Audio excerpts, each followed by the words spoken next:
अस्सलाम वालेकुम जी, मैं हूं फैसल अब्बास। नाजरीन, इमरान खान की नाअहली के हवाले से बात करेंगे, जिस पर आज चीफ जस्टिस आमिर फारूक और जस्टिस तारिक महमूद जहांगीरी ने इस केस की समाअत की है। और आज बेसिकली बड़ी इंपॉर्टेंट तरीन समाअत थी, क्योंकि 8 फरवरी को आम इंतखाबात का ऐलान किया गया है। और उससे पहले क्या इमरान खान जो है वो इंतखाबात के लिए अहल होंगे या नहीं, ये बहुत बड़ा मामला है। और ये मामला जो है वो जिस तरह से एक डिस्कस हो रहा है, और इसी वजह से इमरान खान को चेयरमैन तहरीक इंसाफ से दस्तबरदार होने का फैसला किया गया है, और एक नया चेयरमैन बैरिस्टर गोहर को भी लगाया गया है। बेसिकली हाई कोर्ट ये फैसला मुअत्तल क्यों नहीं कर रही, क्या वजूहत हैं कि आमिर फारूक साहब अभी तक इस फैसले को लेकर बैठे हैं। और समाअत क्या थी, आज हुआ क्या, आंखों देखा हाल में इस वीडियो के अंदर मैं आपको बताऊंगा। सबसे पहले जो तोशाखाना के अंदर इमरान खान को सज़ा हुई थी 3 साल कैद और उनकी डिस्क्वालिफिकेशन हुई थी तोशाखाना केस में। तो तोशाखाना केस की जो सज़ा है उसको इस्लामाबाद हाई कोर्ट में एक जो है वो पिटिशन दायर की गई थी, और कहा गया था कि आप तोशाखाना का फैसला कलअदम करार दें। तोशाखाना की जो सज़ा है वो कानून और आइन के मुताबिक नहीं हुई। ट्रायल कोर्ट का फैसला जो इस्लामाबाद हाई कोर्ट है उसने 29 अगस्त को वो कलअदम करार दे दिया था। इमरान खान की जो सज़ा थी, सज़ा को कलअदम करार दे दिया था कि जज हमायूं दिलावर ने जो तोशाखाना केस में फैसला दिया है वो आइन और कानून के मुताबिक नहीं दिया। उस पर इमरान खान की जो डिस्क्वालिफिकेशन है वो ख़त्म नहीं हुई थी, सिर्फ इमरान खान की 3 साल कैद जो थी वो ख़त्म हो गई थी, और इमरान खान की उसमें बेल हो गई थी, यानी कि ज़मानत हो गई थी। वो एक अलग बात है कि उसके बाद फिर उनको साइफर केस में गिरफ्तार कर लिया गया, अलकादर ट्रस्ट केस में गिरफ्तार कर लिया गया, उस पर तहकीकात अभी भी चल रही हैं। लेकिन मामला अब ये है कि 8 फरवरी को क्योंकि आम इंतखाबात का ऐलान किया गया है, तो उससे पहले अब पीटीआई में ये बड़ी तशवीश पाई जाती है कि क्योंकि चेयरमैन जब अंदर हो इमरान खान, तो उस वक्त उनकी नाअहली 8 फरवरी से पहले ख़त्म करवाना एक बड़ा टास्क है उनकी लीगल टीम के लिए। तो उसमें फिर ये हुआ कि हाई कोर्ट में एक और मुतफरिक दरख्वास्त दायर की गई, जिसमें यह कहा गया कि चूंकि इमरान खान की नाअहली जो सज़ा है वो मुअत्तल हो चुकी है, तो अब पूरा फैसला मुअत्तल कर दें। जो ऑर्डर है ट्रायल कोर्ट का, उस ऑर्डर को सस्पेंड कर दें। अगर ट्रायल कोर्ट का ऑर्डर सस्पेंड होता है तो फिर इमरान खान की जो नाअहली है, डिस्क्वालिफिकेशन है, वो भी खत्म हो जाएगी तोशाखाना केस में। और इस तरह से वो आइंदा आम इंतखाबात के अंदर अपनी पार्टी में जो है वो इंतखाबात लड़ सकते हैं, अगर उनको साइफर केस के अंदर छूट दी जाती है तो उसमें ये हुआ कि पहले 3-4 समातें हुई, और आज फिर अहम तरीन समात थी, जिस पर इलेक्शन कमीशन के वकील को टाइम दिया गया था कि आप आएँ और अपने दलाइल को कंक्लूड करें कि जब सज़ा ख़त्म हो चुकी है तो ऑर्डर सस्पेंड क्यों नहीं हो सकता।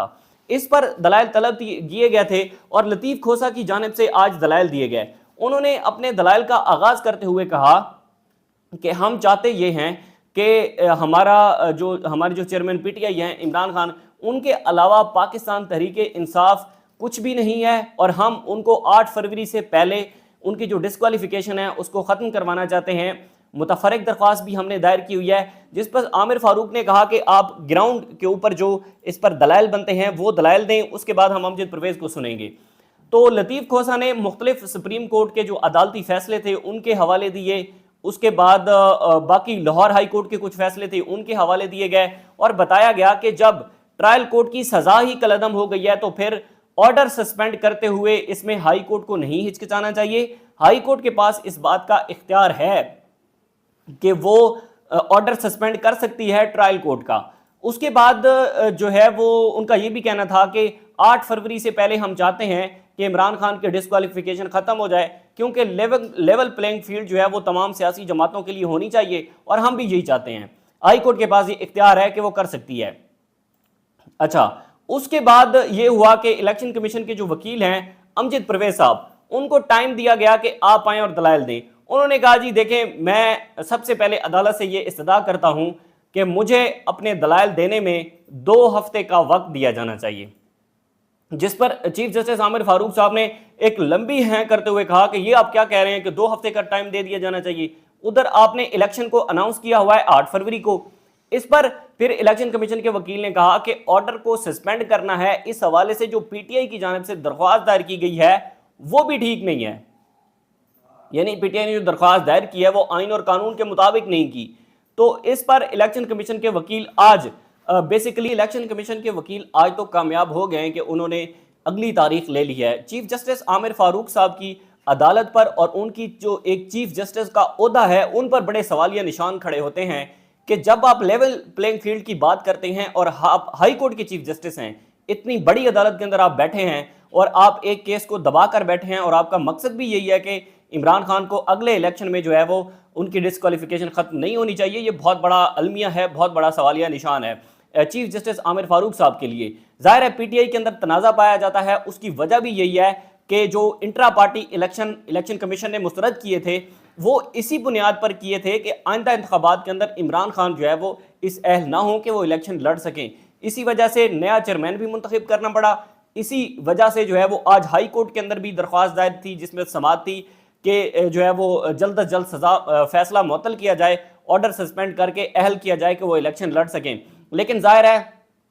ना तो ये अदालतें चाहती हैं और ना ही ये पूरा सिस्टम चाहता है कि इमरान खान आइंदा इंतखाबात के अंदर अपना हिस्सा ले सकें, क्योंकि चीफ जस्टिस आमिर फारूक साहब इमरान खान की दरख्वास्तों पर फैसला महफूज से महफूज कर लेते हैं और जो नवाज शरीफ साहब हैं उनकी दरख्वास्त पर उन्होंने सिर्फ ऑर्डर देते हुए 2 सेकंड ही नहीं लगाए और उन्होंने एवनफील्ड और जो फ्लैगशिप रेफरेंस था उन दोनों में नवाज शरीफ साहब को बरी किया है, उस पर फैसला महफूज नहीं किया। लेकिन आज तक जब से पीटीआई ज़ेरे अताब आई है और चीफ जस्टिस आमिर फारूक साहब के पास जितने भी केसेस लगे हुए हैं उन तमाम केसेस के अंदर वो कौन सी ऐसी दरख्वास्त है जिसमें फैसला महफूज नहीं हुआ,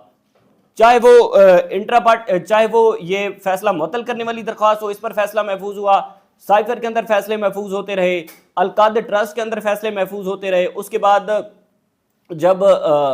दूसरी दरख्वास्त दायर की गई इस्लामाबाद हाई कोर्ट में जिसमें जस्टिस मियां गुल हसन औरंगजेब और जस्टिस समन रिफत थे, उसमें फैसले महफूज किए गए। कोई भी एक ऐसी दरख्वास्त नहीं थी जिसमें फौरन फैसला सुना दिया गया हो या सुनाया गया हो। तो